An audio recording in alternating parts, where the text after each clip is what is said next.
Kampiyon TV, kampiyon sa kahanginan, edukasyon para sa kabataan.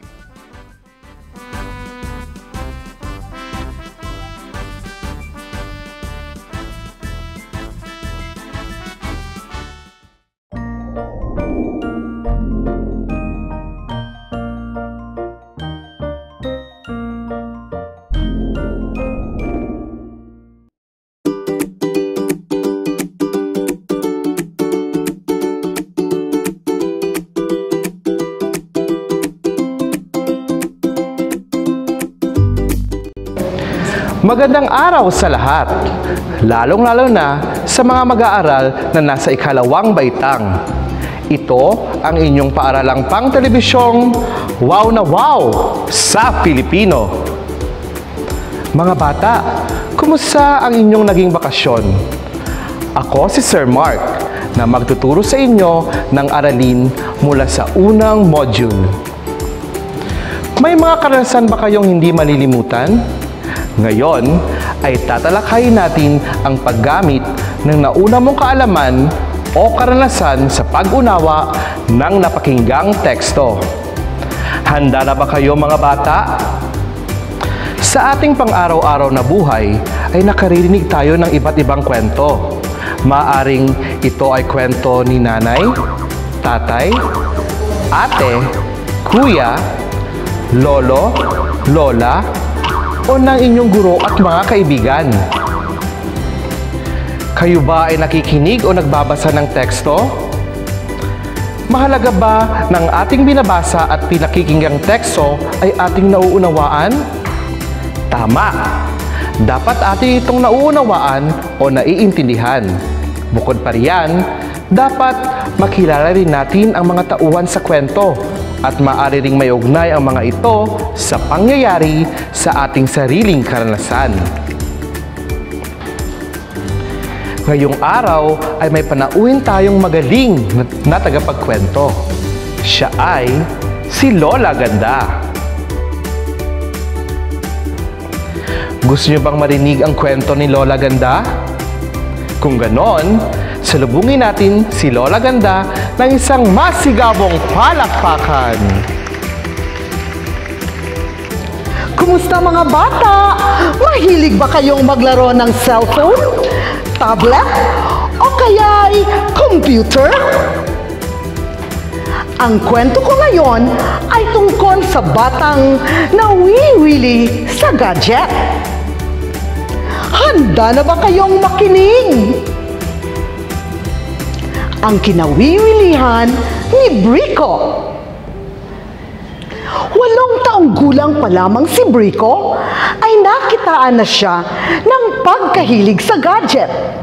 Kabisado niya ang paggamit ng cellphone, tablet at computer sa kanyang edad. Mula umaga hanggang gabi ay nawiwili siya sa paglalaro ng gadget. Pagkagising sa umaga hanggang sa pagtulog ay hawak-hawak ni Brico ang cellphone at tablet ng kanyang ina. Kapag nawalan ito ng baterya, computer naman ang hinahawakan at nilalaro niya. Umaga, tanghali, gabi ay naglalaro siya. Pindot dito, pindot doon. Dot-dot dito, dot-dot doon. Ganyan umiikot ang buhay ni Brico sa araw-araw. Pagligo at pagkain ay halos hindi na niya magawa. Madalas, nakakalimutan niyang kumain dahil sa paglalaro. Kaya, sinusubuan lamang siya ng kanyang ina para lang makakain at di malipasan ng gutom. Isang araw, sinabi ng ina kay Brico, "Anak, nawiwili ka na yata sa paglalaro ng gadget. Tumigil ka na nga sa paglalaro niyan at wala ka namang mapapalarian." Hindi sumunod si Brico sa sinabi ng kanyang ina. Sa halip ay naggalit pa siya at nagmamaktol. dahil pinipigilan siya.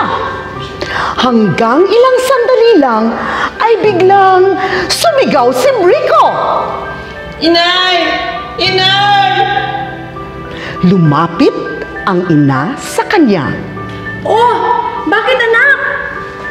Ang tanong ng ina. Inay! Masakit po ang aking mga mata. Nalalabo po ang aking paningin. Kaya sa araw na iyon, dinala ng ina si Brico sa klinika ni Dr. Ray. Habang sila ay nasa klinika, tinanong ng ina ang doktor. Dr. Ray, ano po ba ang nangyari sa mga mata ng anak ko? Sagot sa kanya. Mrs., ang mga mata ng anak mo ay nasubrahan sa paglalaro ng gadget. Kung ipagpapatuloy pa niya ito, ay baka mawala ang kanyang paningin at tuluyang hindi makakita. Biglang natakot si Brico sa narinig. Kaya nangako siya sa doktor at sa kanyang ina na hindi na niya gagamitin ng labis ang mga gadget. Talagang walang mabuting maidudulot ang sobrang pagkawili ko sa gadget. Wika ni Brico sa sarili. Mga bata, sana ay nagustuhan ninyo ang aking kwento. Hanggang sa susunod, paalam! At dahil nagustuhan ninyo ang kwento ni Lola Ganda, subukan nating sagutin ang mga sumusunod na katanungan. Handa na ba kayo? Una, sino ang batang nawiwili sa gadget? A. Brico, B. Brenda, C. Kiko. Uulitin ko ang unang tanong. Sino ang batang nawiwili sa gadget? A. Brico, B. Brenda, C. Kiko.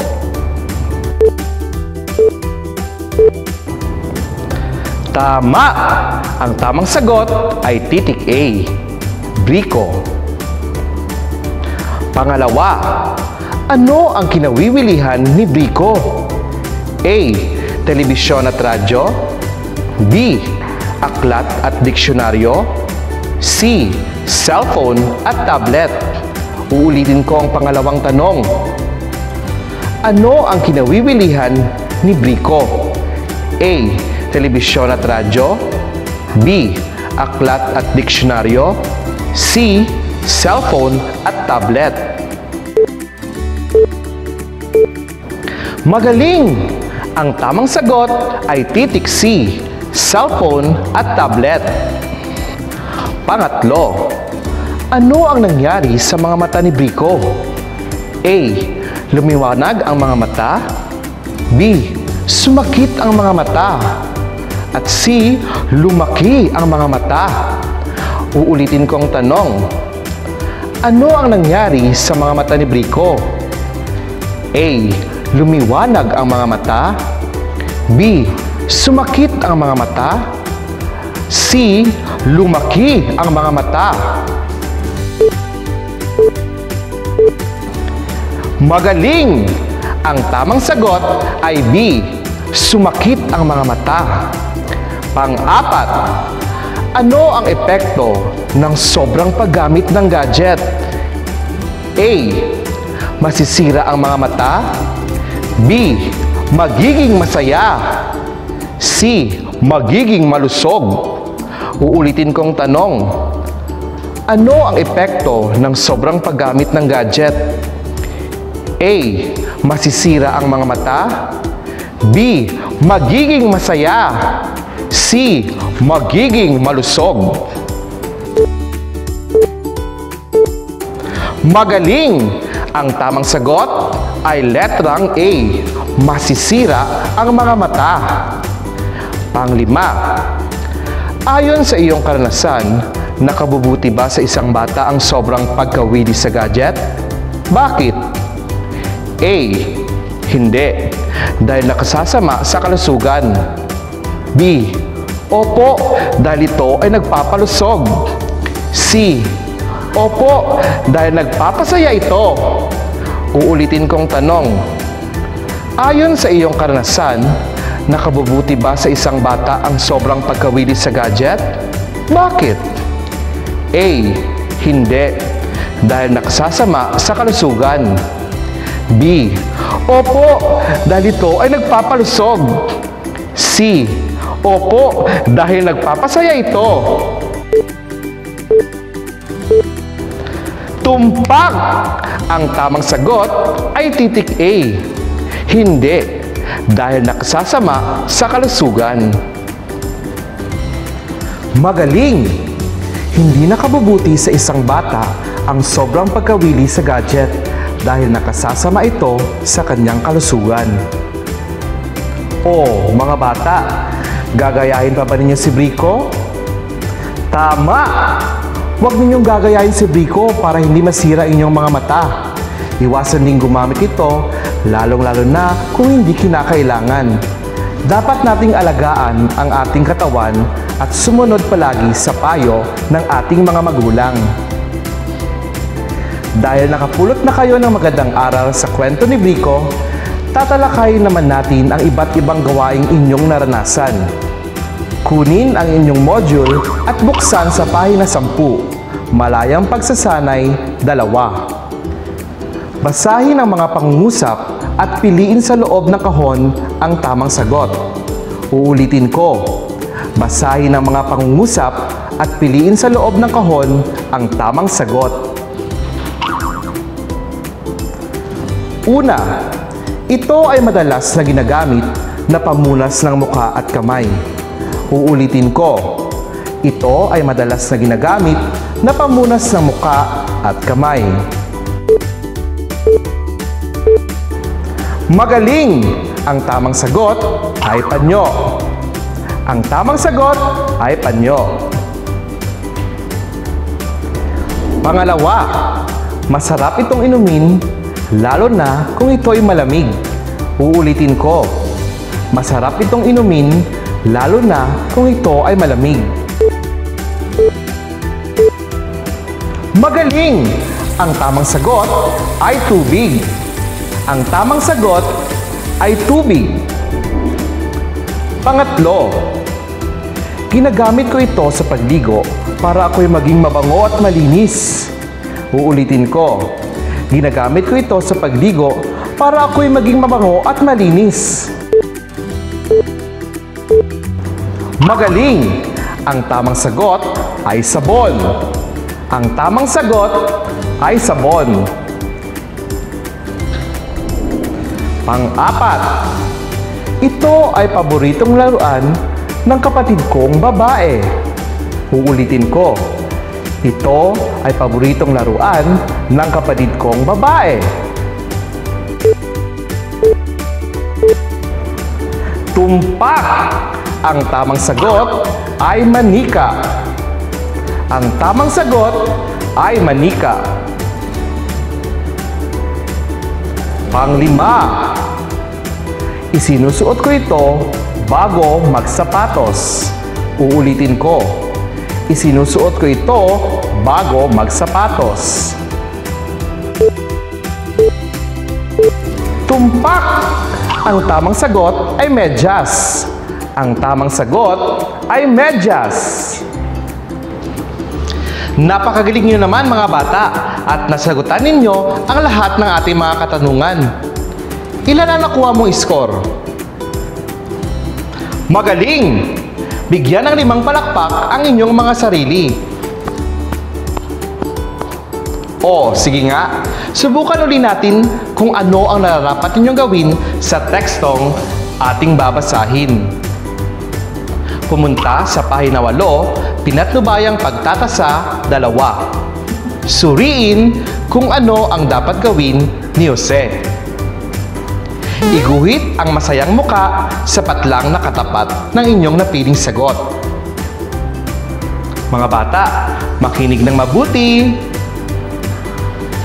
Umuulan noon. Masayang nakatanaw si Jose sa mga batang naglalaro sa labas. Kagagaling lang niya sa sakit. Subalit maayos na ang kanyang pakiramdam. Maghuhubad na sana siya ng damit nang dumating ang kanyang ina at pinigilan siya. hindi siya pinayagang maligo sa ulan. Anong titik ang lalagyan mo ng masayang muka? A. Magdadabog at magkukulong sa kanyang silid. B. Hindi susundin ang ina at maliligo pa rin sa ulan. C. Susunod sa ina dahil alam niyang iyon ang tama. Uulitin ko. Anong titik ang lalagyan mo ng masayang muka? A. Magdadabog at magkukulong sa kanyang silid. B. Hindi susundin ang ina at maliligo pa rin sa ulan. C. Susunod sa ina dahil alam niyang iyon ang tama. Anong tamang sagot? Magaling! Ang tamang sagot ay titik C. Susunod sa ina dahil alam niyang iyon ang tama. Dapat niyang sundin ang kanyang ina dahil ang sinasabi niya ay para rin sa kanyang kapakanan. Kayo mga bata, sumusunod din ba kayo sa inyong mga magulang? O mga bata, naiintindihan ba ninyo ang ating aralin? May mga paraan tayo upang higit na maunawaan ang teksto na ating napakinggan o nabasa. Isa sa mga paraang ito ay ang paggamit mo ng iyong karanasan o sa mga nauna mong kaalaman. Ito man ay tula, kwento, simpleng pangungusap o talata, dapat ito ay nababasa mo ng may pag-unawa. Magaling! Kung ganon, handa na kayo para sa ating pagsusulit. Ipagpatuloy ang gawain sa module pahina 12 hanggang 13, isagawa. Piliin ang tamang letra ng salitang nakakahon na tumutukoy sa pangungusap sa ibaba. A. Bahay. B. Aklat. C. Payong. D. Suklay. E. Sepilyo.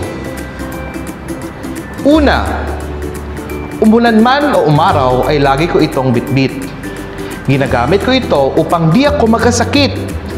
Sa munti kong braso, aking sinasabit. Babasahin ko uli. Umulan man o umaraw ay lagi ko itong bitbit. Ginagamit ko ito upang di ako magkasakit. Sa munti kong braso, aking sinasabit.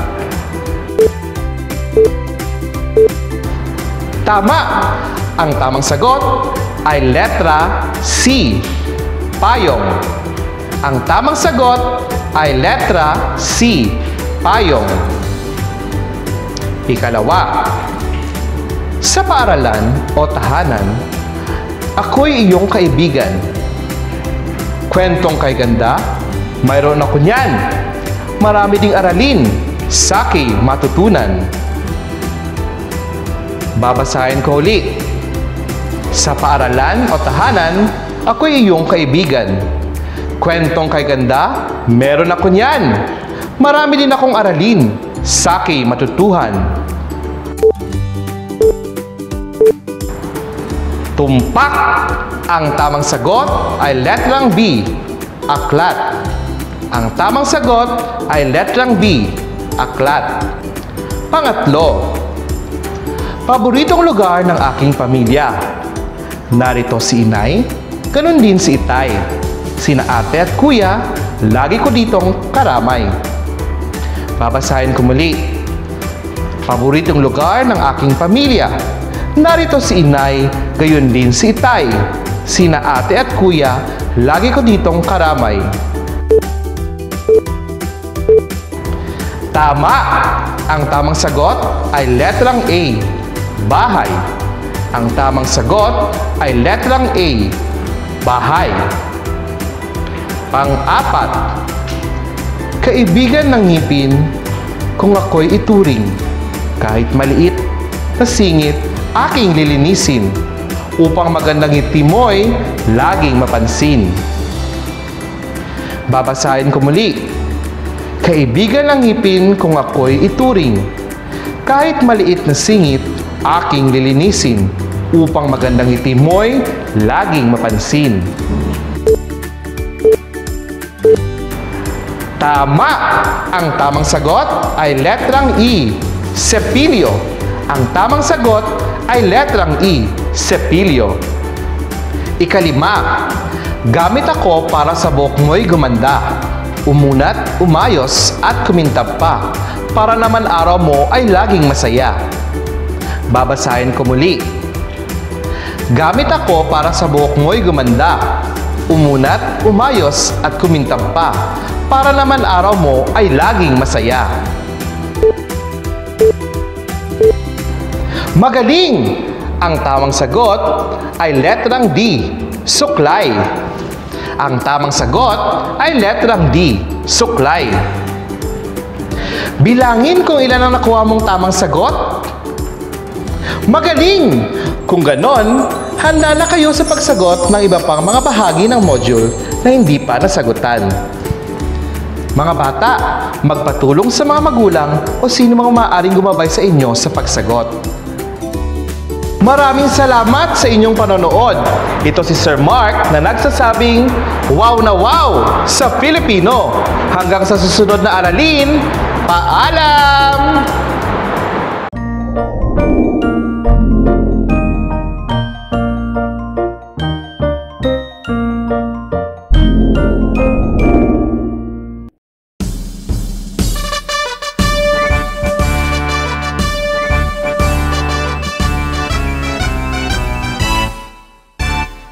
Kampiyon TV, kampiyon sa kahanginan, edukasyon para sa kabataan.